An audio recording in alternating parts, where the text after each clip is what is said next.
में दिया है, निम्नलिखित चित्र में समुच्चय P और Q के बीच एक संबंध दर्शाया गया है। इस संबंध को समुच्चय निर्माण रूप में, रोस्टर रूप में, इसके प्रांत तथा परिसर क्या है इसको भी बताना है।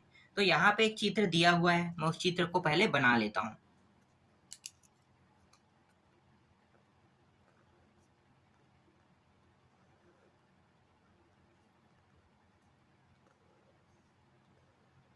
इस तरह से एक आकृति दिया हुआ है।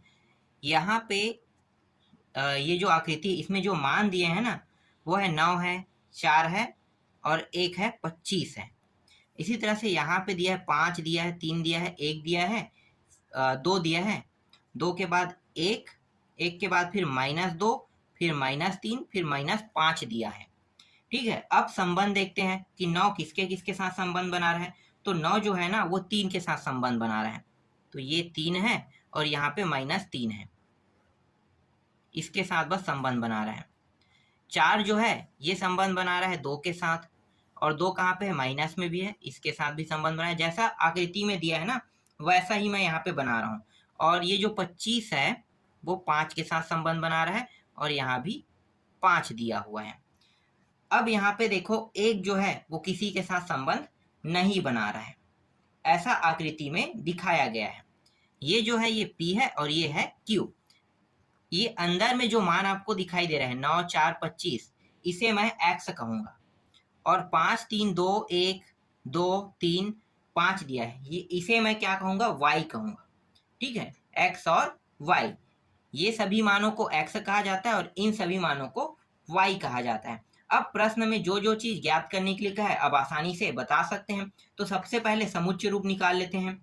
तो देखो समुच्चय रूप कैसे निकालते हैं, तो यहाँ पे मैं लिख लेता हूं। पहला मैं निकालता हूं समुच्चय, समुच्चय निर्माण रूप में। समुच्चय निर्माण रूप कैसे बनाते हैं, तो देखो 9 जो है 3 के साथ संबंध बना रहा है और -3 के साथ, तो लिखो। तो यहाँ पे आपको लिखना होगा 9 जो है 9, एक सेकंड, यहाँ पे देखो 9 और 3, और किसके साथ बना रहा है, 9 और -3। अब 4 को देखो, 4 प्लस में 2 और माइनस में 2 के साथ संबंध बना रहा है। तो यहाँ पे 4 और ये -2 आ जाएगा।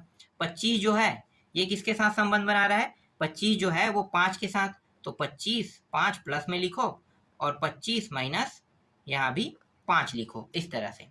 तो ये भी क्या है, 25 जो है प्लस और माइनस, 5 के प्लस और 5 के माइनस के साथ भी संबंध बना रहा है। तो इसे हम कहते हैं समुच्चय निर्माण रूप कहते हैं। ठीक है, अब नेक्स्ट में रोस्टर रूप निकालते हैं।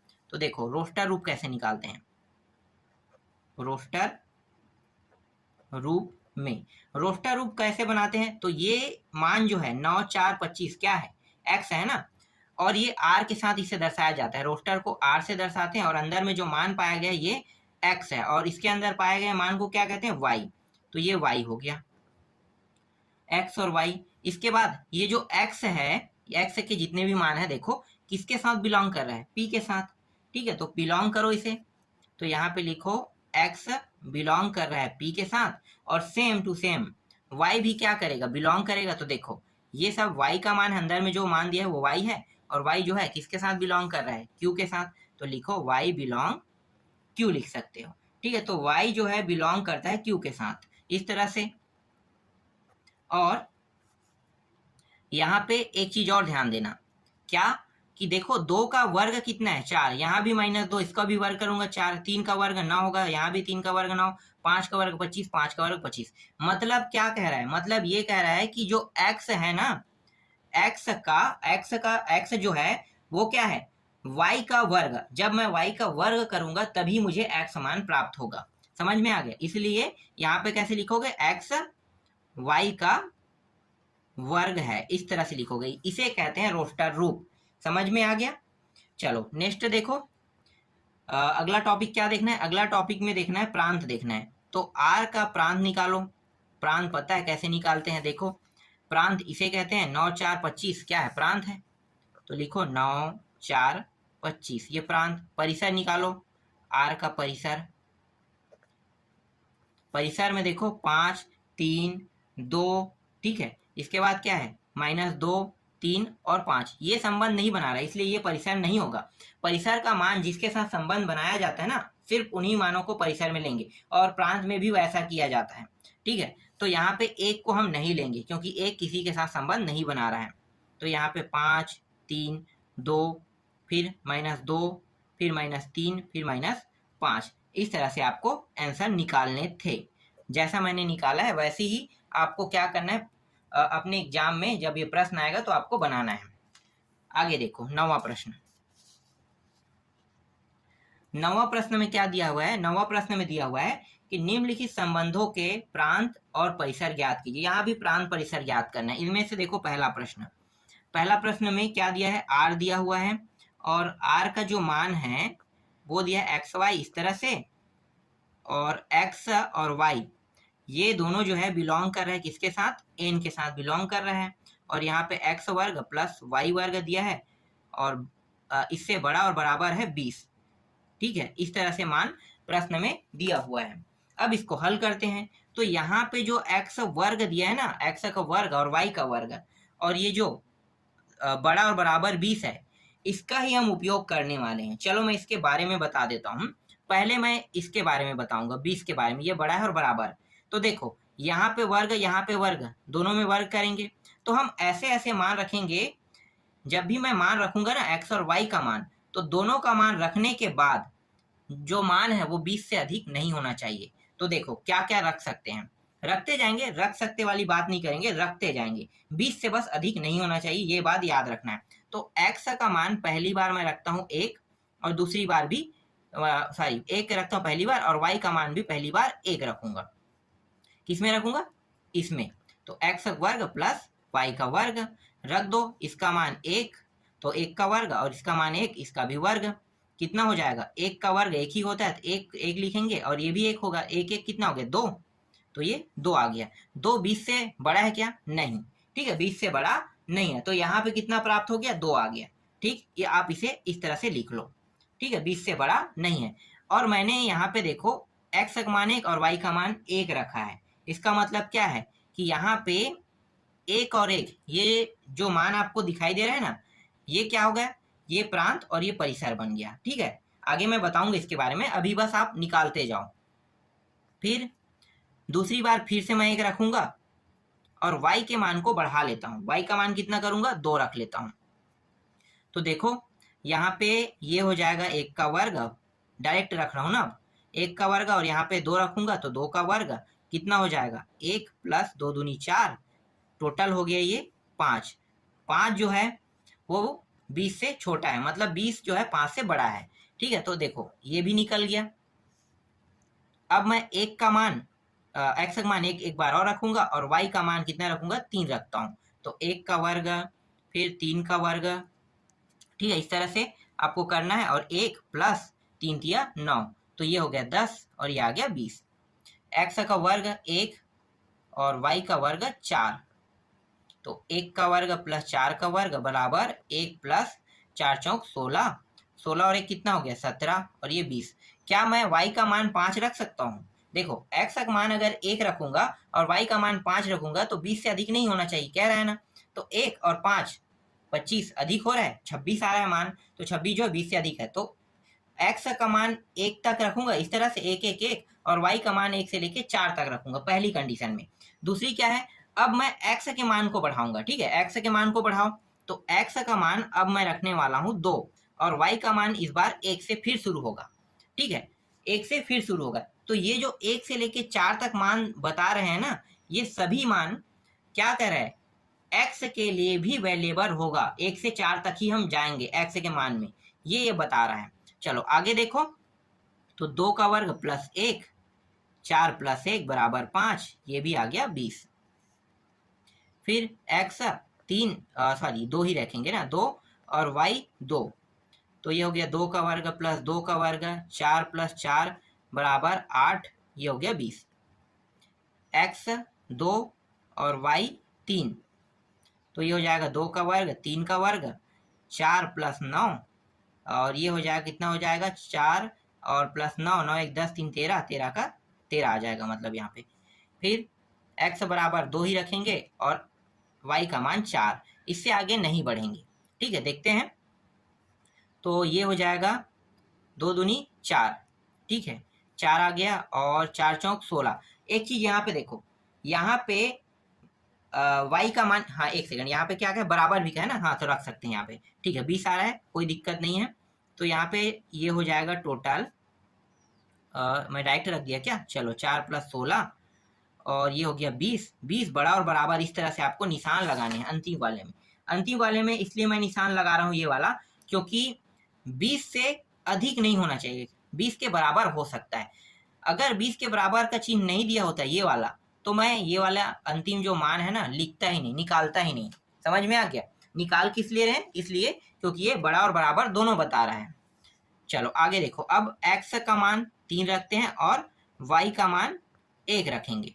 तो 3 का वर्ग प्लस 1 का वर्ग बराबर 9 + 1 बराबर 10 और 10 से बड़ा है 20, इस तरह से। फिर x का मान फिर 3, y का मान 2, तो 3 तिया 3 का वर्ग प्लस 2 का वर्ग, तो 9 + 4, तो ये हो जाएगा 13 और ये भी 20 हो जाएगा। इसके बाद x का मान 4 रखते हैं और y का मान 3 रखेंगे। तो 4 चौक 16, 3 रहेगा, सॉरी 3 रहेगा और ये भी 3, तो 3 का वर्ग प्लस 3 का वर्ग, तो 3 तिया 9 + 3 तिया 9, तो कितना हो जाएगा, 9 दूनी 18। ठीक है, ये 20।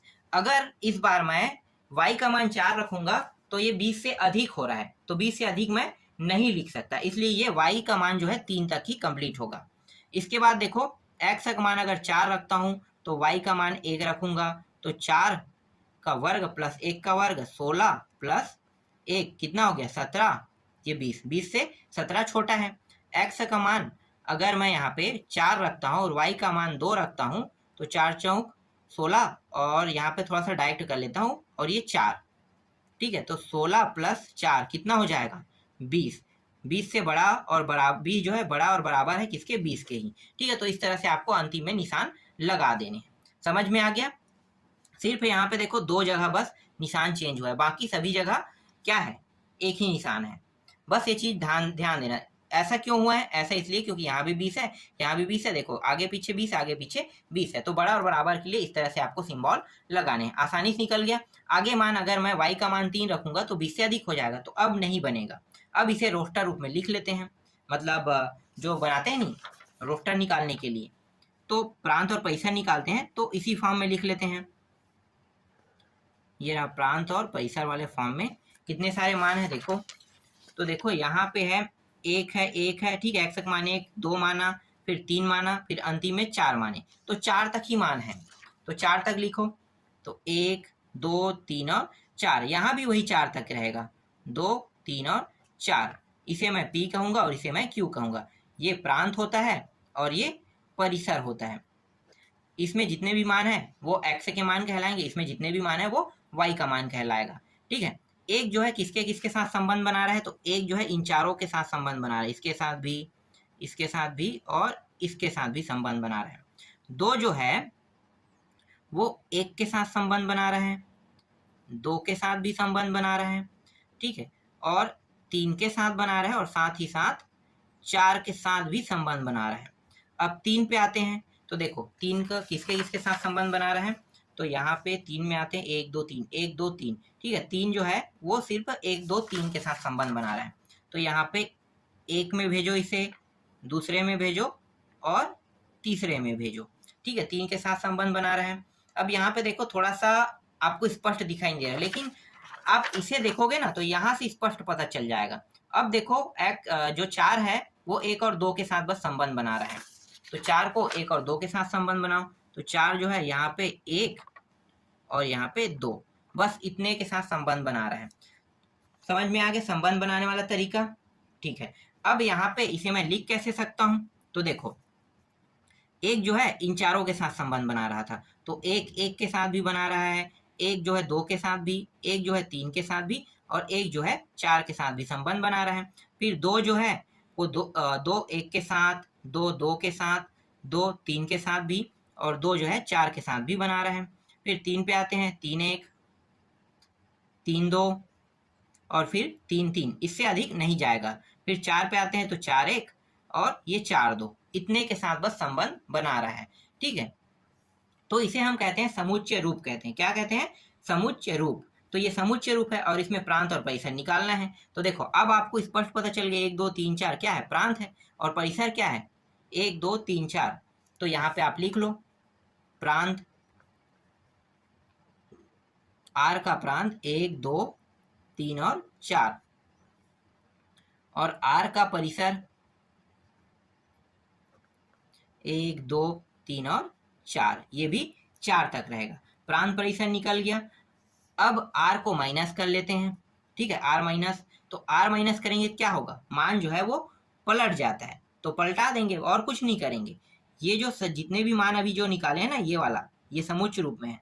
तो आगे वाला x है और पीछे वाला y, तो y वाला इस बार आगे आएगा और x वाला पीछे हो जाएगा। इन सभी में ऐसे ही होगा। ठीक है, तो पलट दो, तो r का मान यही था। ठीक है, पलटेंगे तो इसके लिए एक सूत्र उपयोग करते हैं, लिख लेते हैं। तो y माइनस एक्स इस तरह से, और ये जो क्या है, y माइनस एक्स है ना, तो y, सॉरी माइनस नहीं, वाई एक्स है, वाई एक्स ये जो है बिलोंग करता है, किसके साथ बिलोंग कर रहा है? आर के साथ। ठीक है, तो इस तरह से आपको लिखने हैं। अब बस इसको देखो और पलटते जाओ, 1 1 2 1 इस तरह से। तो 1 1 2 1 3 1 4 1, फिर 1 2, फिर 2 2 3 2 और 4 2, फिर 1 3 2 3 3 3 1 4 और अंतिम है 2 4। इस तरह से मैंने पूरे मानों को पलट दिया और यही क्या है, इसका आंसर है। तो जो जो चीज ज्ञात करने के लिए कहा था इस प्रश्न में, मैंने पूरा ज्ञात करके बता दिया। ठीक है, अब इसका दूसरा देखो। दूसरा प्रश्न में क्या दिया है? यहाँ पे r दिया हुआ है, r के मान के अंदर दिया हुआ है x, 1/x दिया हुआ है, और यहाँ पे 0 से बड़ा है x और इससे बड़ा है 6, और x बिलोंग करता है किसके साथ? n। इस तरह से प्रश्न दिया हुआ है। यहाँ पे इसका मतलब क्या होता है? इसका मतलब ये है कि जो x का मान है वो मैं रख सकता हूँ 0 और 6 के बीच। 0 और 6 के बीच कितनी संख्या है? 5 संख्या, 1 2 3 4 और 5। ठीक है, यही जाएगा, इससे अधिक नहीं करेंगे और इससे कम भी नहीं करेंगे। ठीक है, तो 1 से लेके 5 तक x का मान रखूंगा। अब देखो यहाँ पे ये जो मान है ना, इसको अब हल करते हैं। तो यहाँ पे ये x है और 1/x, दोनों को साथ साथ लेकर हल करेंगे। तो पहले मैं क्या करूंगा? 1 रखूंगा, तो यहाँ पे x बराबर 1 रख लेता हूँ पहले वाले में। तो यहाँ पे इसका जो मान आएगा वो आ रहा है 1, इसका आ गया, और इसका मान कितना आ रहा है? 1/1, मतलब 1 ही प्राप्त होगा। ठीक है, इतना ऐसे लिखो, 1/1 लिख लो। अब x बराबर मैं क्या रखूंगा? 2 रखता हूँ, तो ये 2 और 1/2 प्राप्त हो जाएगा। जहां पे x है सिर्फ वहीं पे रखेंगे। फिर x बराबर 3 रखो, तो ये 3 हो गया, और यहाँ पे 1/3 प्राप्त हो गया। x बराबर 4 रखोगे तो ये 4 और 1/4। फिर x बराबर अंतिम मान 5 है, तो 5 और 1/5 प्राप्त हो गया। अब समुच्चय रूप में लिख लेते हैं, तो लिखो समुच्चय रूप में। तो यहाँ पे आप देख सकते हो, मैं आपको दिखा देता हूँ। यहाँ पे ये जो मान आया ना, 1/1, 1/2, 1/1, 2, 1/2, 3, 1/3, 4, 1/4, 5, 1/5, ये सब क्या है? समुच्चय रूप का निर्माण करेगा। तो दोनों को अब एक साथ लिख लेते हैं। तो यहाँ पे 1 और 1/1 का क्या होगा? 1 ही रहेगा। फिर 2 1/2, फिर 3 1/3, फिर 4 1/4, फिर 5 1/5, इस तरह से। तो समुच्चय रूप बन गया। अब इस प्रश्न में और क्या निकालने का कहा है? प्रांत और परिसर। तो देखो प्रांत और परिसर, मैं लिख लेता हूं प्रांत और परिसर, बस यही मान निकालना है। तो ये जो आगे के मान है ना, सभी संबंध बना रहे हैं। तो 1 2 3 4 और 5, ये क्या है? प्रांत है, और पीछे के मान क्या है? पूरे के पूरे परिसर है। तो लिखो 1 1/2, 1/3, 1/4 और 1/5, ये क्या है? परिसर है। चित्र बनाने की जरूरत तो नहीं है, क्योंकि चित्र बनाऊंगा तो मैं आपको संबंध ही दर्शा के दिखाऊंगा। तो इस तरह से दूसरा भी कंप्लीट हो गया। अब इसमें तीसरा देखो, तीसरा प्रश्न में क्या दिया हुआ है, r का मान दिया है, तो r बराबर यहाँ पे x का वर्ग प्लस 7 दिया हुआ है, और यहाँ पे x एक क्या है, सम प्राकृत संख्या है का है। ठीक है, सम प्राकृत संख्या है, यहाँ पे कहा गया है। तो यहाँ पे देखो x एक सम प्राकृत संख्या, मतलब x का जो मान है वो मैं क्या क्या रख सकता हूँ, सम संख्या। तो सम संख्या 2 है, 4 है, 6 है, 8 है, लेकिन कहाँ तक जाना है नहीं बताया। तो कहाँ तक जा सकते हैं, अनंत तक जा सकते हैं। तो इसे इस तरह से लिखेंगे। ठीक है, अब इसका उपयोग करेंगे। तो ये जो मान है ना, इसमें रखते जाएंगे, रखो इन मानों को। तो x और ये x वर्ग प्लस 7 इसका उपयोग करें, तो x का मान अगर मैं यहाँ पे x बराबर 2 रखता हूँ तो इसका मान भी क्या रहेगा, 2 रहेगा। इसका मान रखूंगा तो 2 का वर्ग और प्लस कितना रहेगा, 7। तो 2 का वर्ग मतलब कितना हो गया, 4 और प्लस 7, तो ये हो जाएगा 7 और 4 11। तो ये दोनों मान यहाँ पे प्राप्त हुआ, 2 और 11। जब मैं x का मान 4 रखूंगा तो ये 4 प्राप्त होगा, और ये 4 का वर्ग 7, 4 चौक कितना होता है, 16। ठीक है, तो 4 चौक ये हो जाएगा 16, और 7 कितना होगा, 16 और 7 हो जाएगा 23। तो इसका जो मान आ जाएगा वो आ जाएगा, यहाँ पे मैं लिख रहा हूँ 16 और प्लस 7, और ये हो जाएगा 23। तो यहाँ भी दोनों मान निकल गया।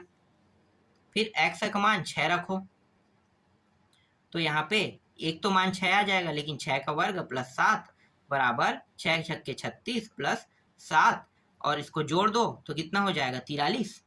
तो यहाँ पे 43 लिखो। फिर x का मान अगर आप निकालना चाहते हो तो 8 के लिए भी निकाल सकते हो, जरूरत नहीं है क्योंकि ये अनंत तक के जा रहा है। तो अनंत तक जा रहा है तो इसका जो समुच्चय है वो क्या होगा, तो उसे समुच्चय को मैं 8 से दर्शा लेता हूँ। तो ये 2 4 6, ठीक है, 2 11 4 23 6 और 43। तो ये समुच्चय रूप में लिखते हैं। तो 2 को 11 लिखेंगे, 2 और 11, और यहाँ पे 4 और 23 है, इसको लिखेंगे, और एक मान है 6 है और 43 है। ये अनंत तक जा रहा है, इस तरह से आपको डॉट डॉट करना ही है। ठीक है, तो अनंत तक ये क्या कर रहा है, जा रहा है। ठीक, तो ये समुच्चय रूप में बन गया। अब प्रांत और परिसर निकाल लो। प्रांत परिसर भी बहुत आसान है। ये जो आगे में मान दिखाई दे रहा है ये प्रांत है, 2 4 6, और परिसर पीछे के मान को कहते हैं 11, और इसके बाद क्या है यहाँ पे 23 और 43। इस तरह से ये अनंत तक ये भी जाएगा। तो प्रांत और परिसर यहाँ भी आपको पता चल गया, प्रांत क्या है, परिसर क्या है। ठीक, तो प्रांत परिसर भी निकल गया। अब इसमें देखो चौथा प्रश्न देखो। तो चौथा प्रश्न में क्या दिया है, चौथा प्रश्न में दिया है 10 से कम अभाज्य संख्या का है। अभाज्य संख्या, 10 से कम अभाज्य संख्या क्या है, तो 10 से कम 2 भाग नहीं जा सकता, तो 2 हो गया। 2 के बाद 3 हो गया, 3 के बाद 5, 5 के बाद 7। ये जो 2 3 5 7 है ना, ये अभाज्य संख्या है। ठीक है, जो 10 से कम है। समझ में आ गया, 10 से कम अभाज्य संख्या। अब इस प्रश्न में दिया हुआ है x दिया हुआ है और x का 3 घात। बस इस मान को ऐसे रखते जाएंगे तो ये हो जाएगा 2, यहाँ भी 2 रखेंगे, 2 का 3 घात, फिर यहाँ पे 3 रखेंगे तो 3 का 3 घात, 5 रखने पर 5 का वर्ग हो जाएगा। ठीक है, सॉरी 3 घात, 3 घात, ठीक है, इसका भी 3 घात, और यहाँ पे 7 है, 7 का भी क्या करेंगे, 3 घात करेंगे। तो इस तरह से आ गया। तो ये आगे वाला जो मान है मैं बस ऐसे ही आपको बता देता हूँ, ये प्रांत है और ये पीछे के मान क्या है, परिसर है। ठीक, तो प्रांत और परिसर निकाल लिए इस तरह से। तो अभी के इस वीडियो में मैं आपको बस इतना ही बता रहा हूँ, बाकी जितना प्रश्न बचा है उसको नेक्स्ट वीडियो में आपको बताऊंगा।